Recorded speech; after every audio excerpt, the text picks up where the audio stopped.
this is a little video, possibly a 10-minute tutorial, just warning you about Alexander the Great.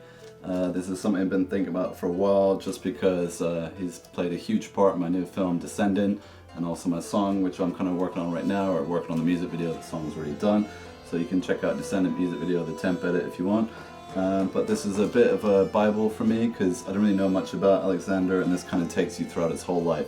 Now, I'm not gonna bore you with too many details. I'm just gonna skim through a lot of his career, because it was about a 10-year campaign he was on. It was from roughly his 20 to about 30, and then he died at the end of his 20s, so never even really made it to his 30s. But look, it accompanies a major television series. So this guy, he did a documentary about it, and then this is kind of what came out. I mean, basically the text and the facts.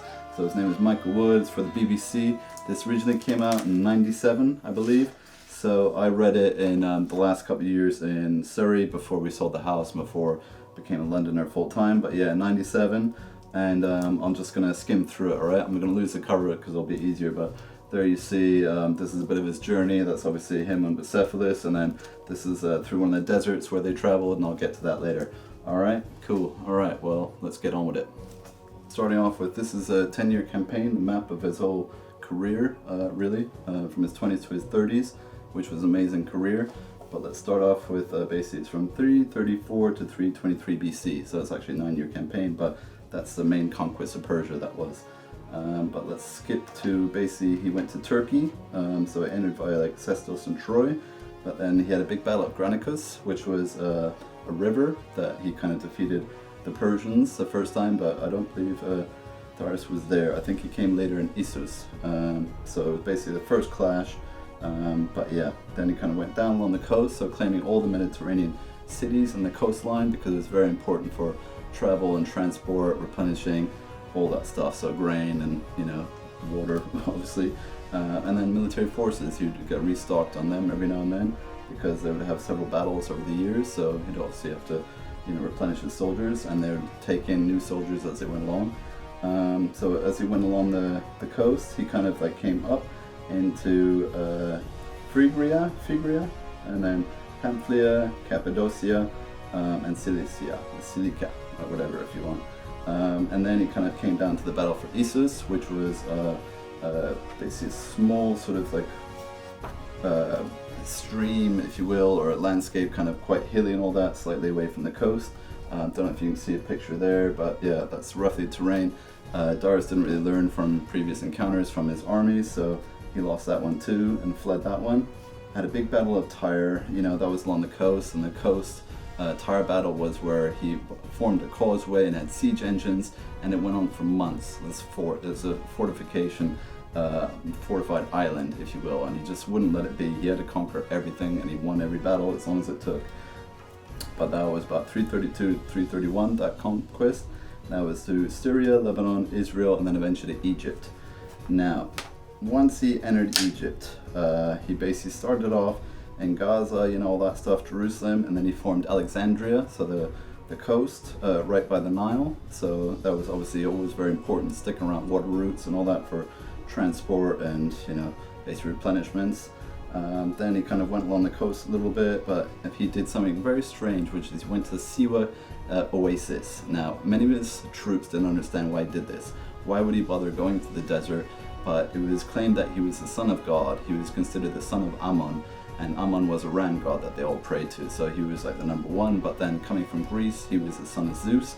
So there was that whole mythology. So he was literally son of gods, wherever he went, and treated as such, because he was a legend.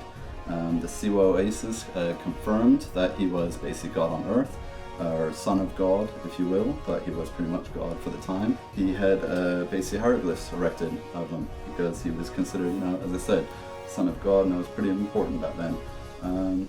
So he took that very literally. He was always told he was the son of a god, Basically that whole mythology was a bit weird, how Zeus came down and would shag a bunch of women. He would basically pretend to be animals. Weird mythology, but again, this is what they believed, and back then they were slightly pagans. Came back through Memphis, and then up through Jerusalem and Syria and all that, via Damascus, and eventually, so that was 332 BC. So he eventually went on 331 to Iraq, Iran. So he went on to Susa and Persepolis, but via then he went to Gaugamela first, which was near Arbela, and that was one of his big battles, totally outnumbered.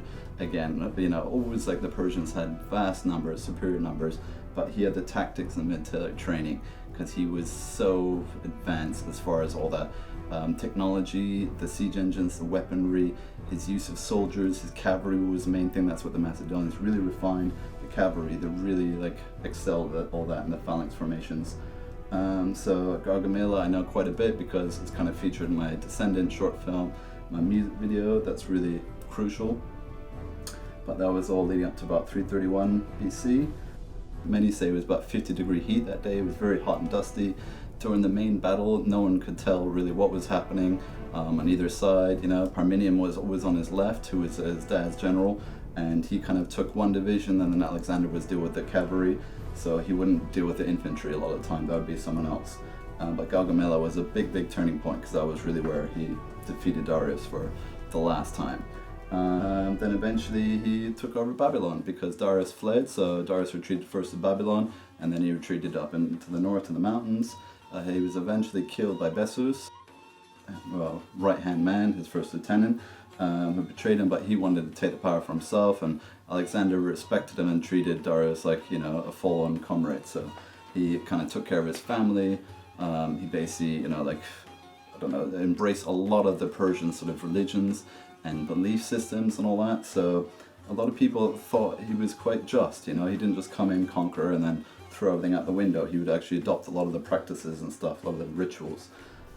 So eventually after that, they went to the Caspian Sea, Afghanistan, and what was known as Parthia back then. And I don't know a lot about this like ancient history, this stuff, because I kind of led up to Gaugamela and then I kind of stopped my main research. But this was on 330 BC.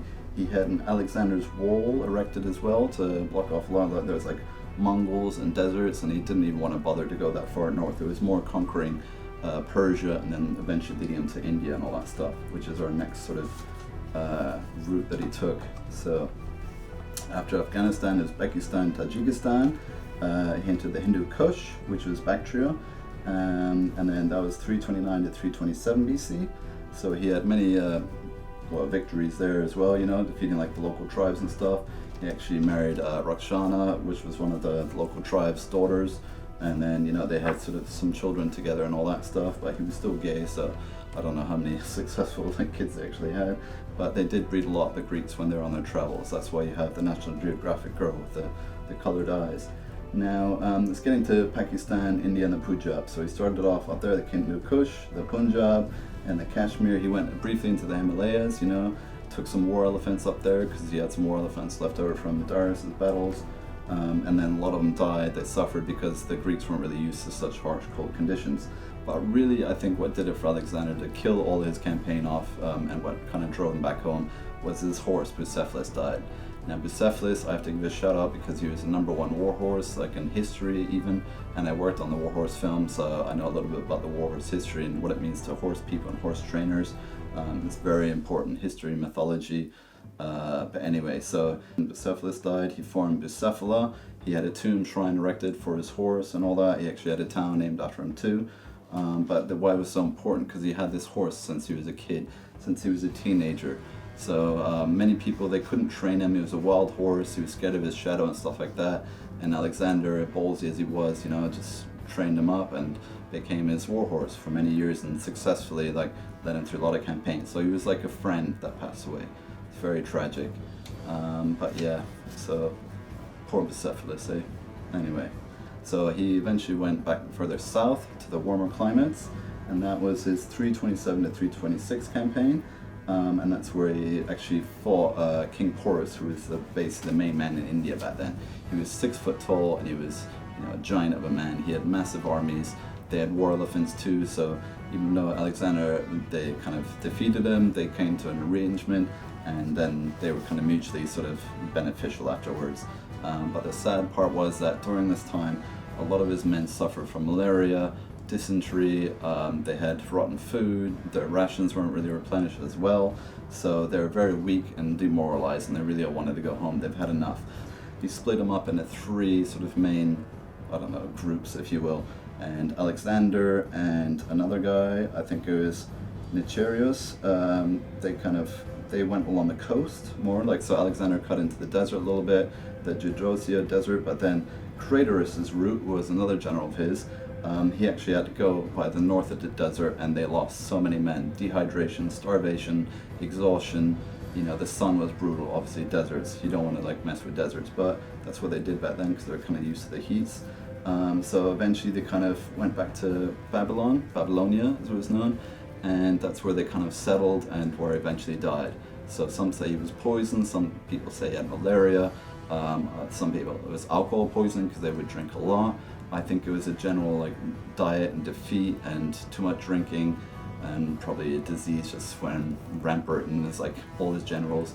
After Alexander died, however, they all fought over his lands. They all tried to divide it up at first, but then they were clashing with each other. They wiped each other out, and then eventually the Ottomans came in, and then the Roman Empire as well clashed with that whole region.